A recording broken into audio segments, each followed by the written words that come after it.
সংবাদ সবাইকে স্বাগত জানাচ্ছি। আমি ফিরোজ তোহা। শুরুতেই আরবে কেবলস সংবাদ শিরোনাম। ইসরায়েল ফিলিস্তিন পুরোদমে যুদ্ধ চলছে, আর এই যুদ্ধের সর্বশেষ আন্তর্জাতিক গুরুত্বপূর্ণ আপডেট সংবাদ জানিয়ে দিব। শুরুতেই শিরোনাম। 236 ফিলিস্তিনিকে হত্যা করে যেভাবে 4 জিম্মিকে উদ্ধার করল ইসরায়েল। এরপর জানাবো, স্থায়ী যুদ্ধবিরতি ছাড়া কোনো চুক্তিতে যাবে না হামাস, বললেন ইয়াহিয়া সিনওয়ার। এরপর রয়েছে 24 ঘন্টা ইউরোপীয় ইউনিয়ন ইউক্রেন সংঘাত বন্ধ করতে পারে, বলছেন হাঙ্গেরির প্রধানমন্ত্রী ভিক্টর অরবান। আরও জানিয়ে দিব, যুদ্ধে পুতিনকে সুবিধা দেওয়ার বিরুদ্ধে উত্তর কোরিয়াকে সতর্ক করল যুক্তরাষ্ট্র। এবং সর্বশেষ জানিয়ে দিব, মোদির নতুন মন্ত্রিসভায় থাকছেন যারা, তালিকা প্রকাশ। 236 ফিলিস্তিনকে হত্যা করে যেভাবে 4 জিম্মিকে উদ্ধার করল ইসরায়েল। ইসরায়েলি সামরিক বাহিনী মধ্য গাজা থেকে গতকাল 4 জন জিম্মিকে উদ্ধার করেছে। কয়েক সপ্তাহব্যাপী পরিকল্পনার পর অভিযানে তাদের উদ্ধার করা হয়। তবে সেই অভিযানে শিশুসহ অন্তত 236 ফিলিস্তিনি মারা গেছে বলে জানা গেছে।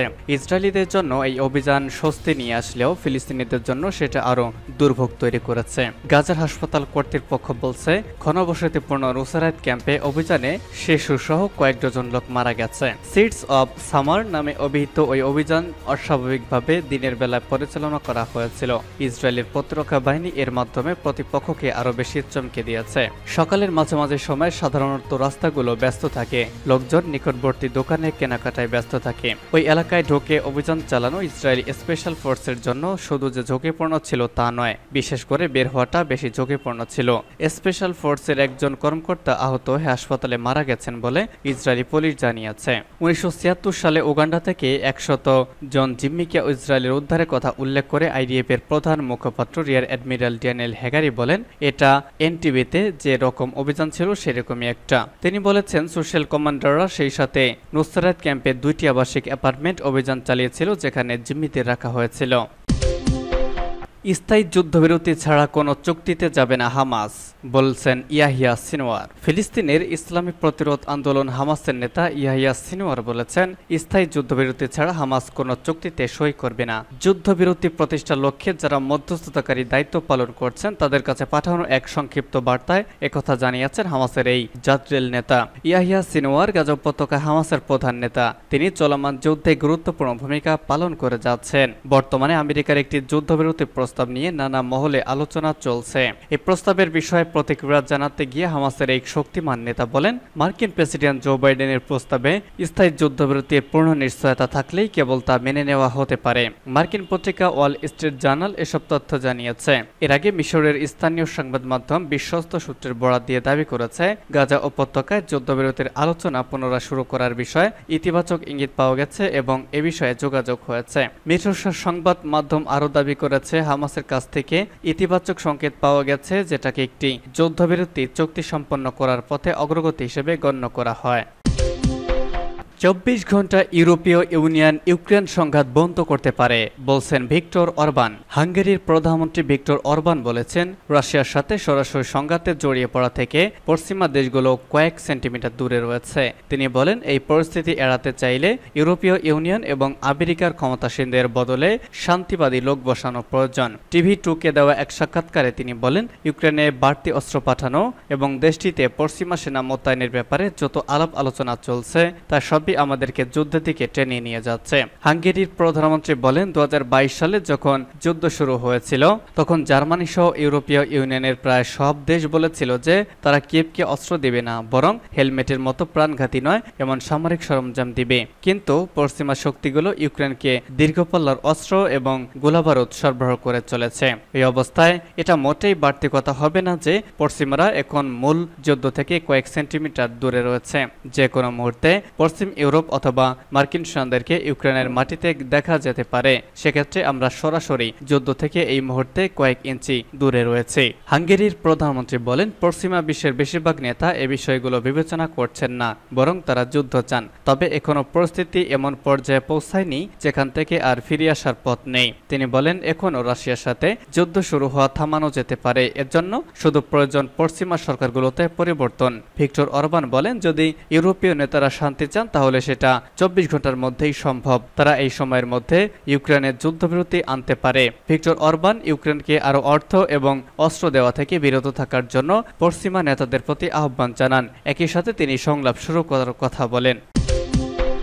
যুদ্ধে পুতিনকে সুবিধা দেওয়ার বিরুদ্ধে উত্তর কোরিয়াকে সতর্ক করল যুক্তরাষ্ট্র। বাইডেন প্রশাসন চলতি সপ্তাহে উত্তর কোরিয়াকে সতর্ক করেছে যে ইউক্রেনের বিরুদ্ধে রুশ প্রেসিডেন্ট ভ্লাদিমির পুতিনের আগ্রাসনের যুদ্ধ সম্প্রসারণের জন্য কোনো পরিসর তারা যেন না দেয়। প্রসঙ্গত উল্লেখ্য, পুতিনের সম্ভাব্য পিয়ংইয়ং সফরের আগে যুক্তরাষ্ট্র এই সতর্কবার্তা জারি করেছে। উত্তর কোরিয়ার নেতা কিম জং উন গত সেপ্টেম্বরে যখন রাশিয়া সফরে গিয়েছিলেন তখন পিয়ংইয়ং আসতে পুতিনকে আমন্ত্রণ জানিয়েছিলেন। রাশিয়ার সংবাদ সংস্থা তাস 30 মে জানায়, রুশ পররাষ্ট্র মন্ত্রণালয় বিষয়ক নির্দিষ্ট কোনো তারিখ উল্লেখ না করে বলেছে পুতিনের সফরের প্রস্তুতি চলছে। সংবাদ সংস্থা তাস উপপররাষ্ট্রমন্ত্রী আন্দ্রে রুদেনকোকে উদ্ধৃত করে বলেছে, উত্তর কোরিয়া ও ভিয়েতনামে পুতিনের সফরের জন্য প্রস্তুতি অনেক এগিয়ে চলেছে। ভিওএ সৌলে অবস্থিত রুশ দূতাবাসে যোগাযোগ করে জানতে চেয়েছিল পুতিনের পিয়ংইয়ং সফরের জন্য তারিখ নির্দিষ্ট করা হয়েছে কিনা, তবে প্রত্যুত্তর মেলেনি।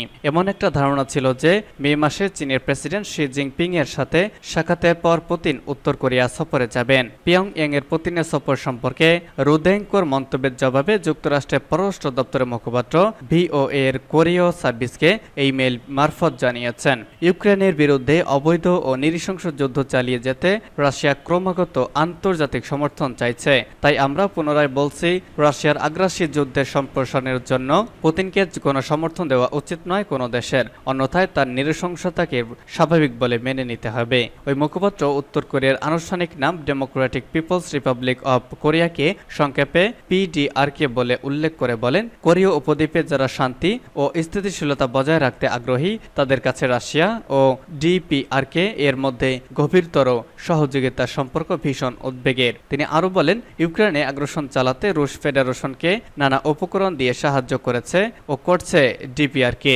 কিম জং উনের ক্ষমতাশালী বোন কিম ইয়ো জং 17 মে এই অভিযোগ অস্বীকার করেছেন যে উত্তর কোরিয়া রাশিয়ার সাথে অস্ত্র লেনদেনে যুক্ত। এদিকে ইউক্রেনে উত্তর কোরিয়ার একাধিক ক্ষেপণাস্ত্র এসে পড়েছে। এ থেকে পিয়ংইয়ং ও মস্কোর মধ্যে ক্রমবর্ধমান সহযোগিতা সম্পর্কের ইঙ্গিত পাওয়া যাচ্ছে বলে 29 মে প্রকাশিত এক প্রতিবেদনে যুক্তরাষ্ট্রের প্রতিরক্ষা বিষয়ক গোয়েন্দা সংস্থা জানিয়েছে।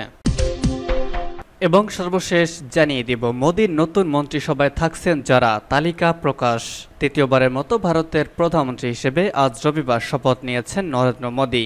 আজ তার সঙ্গে শপথ নিয়েছেন মন্ত্রিসভাও। সাবেক কংগ্রেস নেতা জওহরলাল নেহরুর পর মোদী দ্বিতীয় ভারতীয় হিসেবে টানা তৃতীয়বারের মতো প্রধানমন্ত্রী হওয়ার অনন্য কীর্তি গড়তে যাচ্ছেন। মোদীর আগে দুইবার বিজেপিকে নিয়ে এককভাবে সরকার গঠন করলেও এবার তাকে এনডিএ-কে নিয়ে জোট সরকার গঠন করতে হচ্ছে। তার জোটের প্রধান দুই দল হল তেলেগু দেশম পার্টি টিডিপি এবং বিহারের জনতা দল ইউনাইটেড। দলগুলো সদস্যই শেষ হওয়া লোকসভা নির্বাচনে যথাক্রমে 16 এবং 12 ভোটে আসন জয় পেয়েছে, যা মোদীকে তৃতীয়বারের মতো প্রধানমন্ত্রী বানাতে বড় ভূমিকা রেখেছে। ফলে শরিক দলগুলোকে মন্ত্রিসভায় জায়গা দিতে হচ্ছে তাকে।